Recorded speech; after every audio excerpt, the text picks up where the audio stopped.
Nang masipat ng hanagob ang lalaking yon, bigla yung napasigaw. At ang sabi, "Makaryo, pati ba naman dito sinusundan mo ako?" Habang sumisigaw ang hanagob na nakatabi ni Noli, yung ulirat niyang animoy kakalas na ay biglang nanumbalik dahil sa pagkapayapa ng presensya ng nagngangalang Makaryo, na parabang masarap na simoy ng hangin. Dahil sa nabasag ng lalaking yun ang napakakapal na sabulag ng hanagob sa kuweba, ay ang pagpasok ng mga dasal sa kanyang isipan. Dali-dali niyang binanggit ang 3 susi ng kalangitan upang papasukin ang mga dasal na minsanang nasumpa. Bago pa man makalapit ang lalaking tumulong sa kanya sa hanagob, ay dali-dali naman siyang kinakaladkad ng hanagob upang magsilbing bihag sa loob. Ngunit nang mahawakan ang kanang kamay niya ng hanagob, bigla itong natigilan. Nang maramdaman itong animoy isa siyang batong nakahiga dahil sa sobrang tigas. Sa isang iglap, bigla na lang natigilan ang hanagob nang magbabaga ang kanyang liig dahil sa pagkapulupot ng latigo ng lalaki doon sa liig ng hanagob na gabunan. Segundo lang ang lumipas nang hilain ng lalaki ang hanagob na pinupulutan ng latigo. Sa pagsipat niya sa lalaking yon, kitang-kita niya ang nagliliwanag nitong bughaw na mga mata. Nang madakip ng lalaki ang hanagob, ay ibinigay niya ito sa kasamahan niyang kasangga na minsan ang nakita ni Noli. Nakausap yun ng ermitanyo. Walang iba kundi ang ginintuang tikbalang. Ang akala noon ni Noli, yun lang ang kasama ng lalaking tumulong sa kanya. Ngunit sa bandang labas ng kuweba, nagkalat doon ang mga tagasunod ng tikbalang. Nakauri nito. Animoy isa itong hari ng mga tikbalang kung iyong sisipatin dahil sa sobrang gara ng kasuotan nito. Sa paglapit ng lalaki sa kinaroroonan ni Noli, halos hindi niya mapigilang mapadapa sa lupa upang magbigay galang sa lalaking tumulong sa kanya. Nang mahawakan na siya ng lalaki, mas lalong gumaan ang kanyang pakiramdam na parang may pumasok na kakaibang enerhiya sa kanyang katawan na galing sa kamay ng lalaki. Bigla ring gumaan ang kanyang pakiramdam, kaya nagawa niyang makatayo.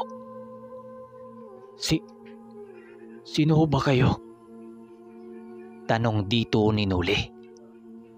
Habang tinatanong niya ang lalaki, pilit siya nitong pinapasan at dinala sa labas ng kuweba. Nang makalabas na sila ng kuweba, doon na sinagot ng lalaki ang katanungan niya. "Ako si Makaryo, pinuno ng pangkat ng Kambagyo. Naparito ako dahil batid kong merong hindi kaaya-ayang nangyari sa grupo ni Tonyo. Salamat sa iyo dahil nadakip ko na ang hanagob na ito na isa sa namumuno ng kanilang uri. Galing pa to sa lugar namin, ngunit tumakas siya para magtago rito." Wika ni Makaryo. Matapos nitong makapagsalita, pinili na nitong tunguhin ang kinaroroonan nila Manong Duming. Dahil nasa baba lang sila Manong Duming ng bundok, agaran din naman itong nakita nila Makaryo. Habang naglalakad si Makaryo papalapit sa pangkat ng ermitanyo, halos hindi noon makagalaw ang kanilang pangkat dahil sa labis na gulat. Nang makalapit na si Macario, dahan-dahan itong ibinaba sinuli sa lupa. Magandang araw sa inyo, Ermitanyong Duming. Masaya na naman ako dahil muli na naman tayong nagkita. Siya nga pala, ito ang pangalawang wisyo ko nang siyang aking ipinapadala sa tuwing may nangyayaring hindi kaaya-aya sa aking mga kasamahan. Hindi rin ito magtatagal sa lugar nyo, Ermitanyo. Pero sinisigurado kong magkakaroon tayo ng sapat na oras upang makapag-usap. Marami nang nabanggit sa akin ang Haring Tikbalang na ito, lalong-lalo na dito sa kasamahan mong sinuli, na ang humawak sa bertud ng bubuyog,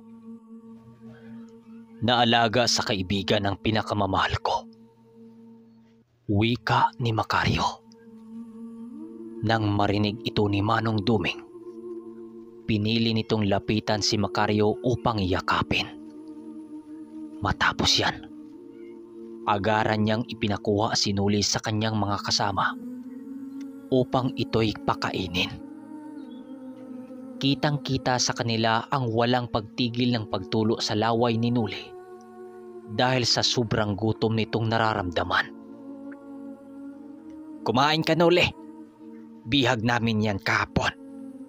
Habang bumabalik kasi kami sa Uringaw kahapon, dinala namin itong isa mong manok para sana ipagpalit sa pagkain naming kailangan. Kaya lang, ang sabi nito ni Danilo, mas magandang sumugal na lang doon sa sabungan kisa mamatay kami sa gutom. Kakarampot lang kasi kapag ibinta ito eh. Wika ni Carding na kanilang kasama habang nangiyak-ngiyak pa. Sinuli noon, hindi pinansin ang mga sinabi nito dahil nakatuon ang kanyang wisyo sa pagkain. Mahigit 1 linggo kasi itong nawala at hindi nalagyan ang sikmura nito ng pagkain. Matapos ang pangyayaring yon, tumungo si Macario sa kinaroroonan ni Tonyo at kinausap niya ito ng masinsinan na para bang ito na ang huli nilang pagkikita. Matapos nilang makapag-usap, pinili ni Macaryong lapitan si Manong Duming upang kausapin ito. Dahil sa matinding pangyayari ng araw na yon, matinding inuman din ang naganap sa kanilang kinaroroonan. Sa loob kasi ng 1 linggong pananatili doon nila Manong Duming, nakakalap na sila ng maraming tuba na kanilang itinambak upang dadalhin sa kanilang paglalakbay. Hindi na yon tuba, parang lambanog na yon eh. Nagiging malungkot kasi ang pagtahak nila sa daan patungong Tinagong Dagat kung walang tuba silang maiinom sa daan. Nang makita ni Macario ang tuba na pangiti lang naman ito at dali-daling umupo sa malapad na bato na kanilang ginawang mesa. Uminom din pala kayo, Manoy Macario? Wika pa ni Lando dito. Oo naman, iho. Walang mandirigmang antingero na hindi umiinom. Hindi mo ba yan napapansin dito sa mga kasamahan mo? Wika pa nito. At doon nila napagtanto na napakamasayahing tao pala ang nagngangalang Macario sa kabila ng hindi ordinaryo nitong kakayanan. Sa pag-umpisa ng kanilang pag-iinuman, napakaraming pangyayari ang kanilang tinalakay. Kahit sinuli ay hinang-hina pa, pinili niyang makinig sa istorya ni Macario at Manong Duming maging si Mang Carpio. Siya nga pala, Ermitanyong Duming. Kapag nakita mo sila Castanyo, pakisabing maaring hindi na ako makakatulong sa sunod pang mga taon. Gawa ng nasipat ko na ang aking hinaharap, Manong Duming. Hindi na ako magtatagal pero kahit ganon ang mangyayari sa akin, magiging masaya ako sa piling ng aking mahal. Naway maunawaan niyo ang aking desisyon, ermitanyo. Wika ni Macario. Bakit, Mac? Hindi mo ba kayang ilihis ang daan sa tadhanang iyong tinatahak? Alam kong kaya mo yan kung iyong nanaisin. Bakit hindi yan ang gagawin mo? Sagot naman ni Manong Tuming. Dahil ito lang ang tanging paraan ko, ermitanyo, upang makasama ko na ang aking pamilya. Matagal na akong nawalay sa kanila. Kaya nais ko kahit papano makakasama ko sila sa mundo ng mga diwata. Mahal na mahal ko ang anak ko at asawa na nakataktang maging prinsesa at reyna ng mga diwata. Kaya ginagawa ko ang mga bagay na ito. Papaliwanag ni Macario. Siya nga pala, ermitanyo. Alam kong taglay ng taong iniligtas ko ang agod na aking hinahanap. Nais ko sana itong kunin sa kanyang pangangalaga dahil naramdaman ko ang pag-usbong ng mga masamang enerhiya na bumabalot sa agod na yan. Maaring ang taglay na agod ng iyong bata ay ang maging susi sa pag-usbong ng bagong lahi ng mga demonyo na lilitaw sa ating mundo. Kung hindi nyo ikakasama, ermitanyo, ako na sana ang magangalaga sa agod na yan. Kapag di sapat ang kakayanan mo para paamuhin ito, maaring masakop ka sa mga demonyo o iwan ka sa gitna ng labanan. Kagaya ninyong dalawa, meron din akong dalang mahiwagang armas na nasa aking pangangalaga. Ang isa sa mga ito ay pinapanday pa sa mundo ng mga diwata. At itong isa naman, itong latigo na may krus na batis, pamamana sa akin ng isang dalubhasang maestro ng lihim na karunungan. Dagdag pa ni Macario.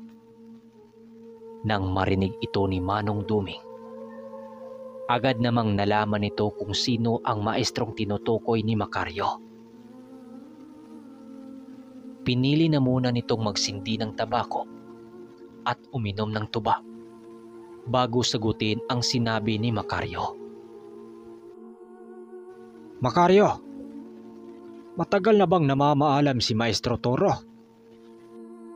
Halos wala na kasi akong balita sa kanya magmula nung umalis siya sa Uringao. Tanong ni Manong Tuming.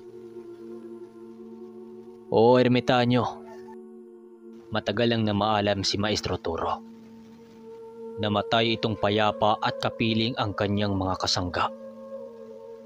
Maraming nangyaring hindi inaasahan pero naging maligaya naman si Maestro Toro sa kanyang buhay.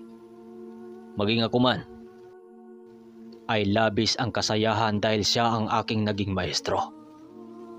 Sagot naman ni Macario. Habang patuloy sila sa pag-uusap, maraming nabanggit si Macario sa maestro niya. Doon rin nalaman ni Nuli sa kauna-unahang pagkakataon ang isang baryo ng mga dalubhasang manggagamot. Papyaw lang ang naging kwento ni Macario at wala gaanong impormasyong nilatag sa kanilang pag-uusap. Doon rin nabanggit ni Macario kung paano nito narating ang lugar na kinaroonan ng dalawang ermitanyo. At ayon dito, kaya natunto nito ang kinaroonan nila ay dahil na rin sa pananawag sa kanya ni Tonyo na kanyang estudyante. Nang marinig niya ang paghingi ng tulong ni Tonyo, ay pinili niyang palakbayin ang pangalawa niyang wisyo upang makapagbigay tulong sa mga ito. Ipinasama na rin niya ang kanyang maharlikang kasangga upang magabayan ang kalahati ng kanyang wisyo. Kahit pangalawang wisyo lang ang pinalakbay ni Macario, naging panatag pa rin siya dahil kasing lakas ng orihinal niyang katawan ang wisyong kanyang ipinalipad. At dahil na rin sa pagramdam niya sa agot sa mga kasama ni Tonyo na sinuli, kaya napilitan siyang tunguhin kung nasaan ito naroroon. Siya nga pala, Noli. Hindi ba problema sa iyo ang ibigay ang agot kay Macario? Tanong ng ermitanyo. Ayos lang ho yun, Manong. Wala yung problema. Kung yon ang nais ng taong nagligtas sa akin, ay hindi ko ito tatanggihan. Sagot naman ni Noli. Nang marinig ito ni Macario, sinipat nito si Noli at pagsipat nito, ngumiti lang naman siya at nagwika ng, "Huwag kang mag-alala, Noli. Maayos at ligtas ang paglalagaka ng agon na hawak-hawak mo." Dahil sa narinig noon ni Noli, pinili na lamang niyang ngumiti upang ipakita ang pagsang-ayon kay Macario. Makalipas lang ang ilang minuto, tumayo na si Macario at inutusan ang hari ng mga tikbalang na dalhin na muna ang hanagob sa kabilang mundo, ang kanilang nadakip. Doon ito ipapadala sa kaharian ng mga tikbalang kung saan ihatol dito ang paghihirap at panghabang buhay na pagkakakulong. Nang marinig ito ng mga hari ng tikbalang, yumuko lang naman ito kay Macario, maging ang mga kasama nitong sundalong mga tikbalang. Kasabay ng pagyuko ng mga ito. Hanggang dito na muna ang ating kwento, mga kaermitanyo. At kung hindi pa kayo nakapag-subscribe, mag-subscribe na kayo. Huwag kalimutang mag-like. Sa mga gustong magpa-shoutout, comment nyo sa baba lahat kasi 3 video to ang kuna natin ng shoutout. Hinantay ko lang yung writer natin kasi ang hirap eh. Yun lang, maraming salamat.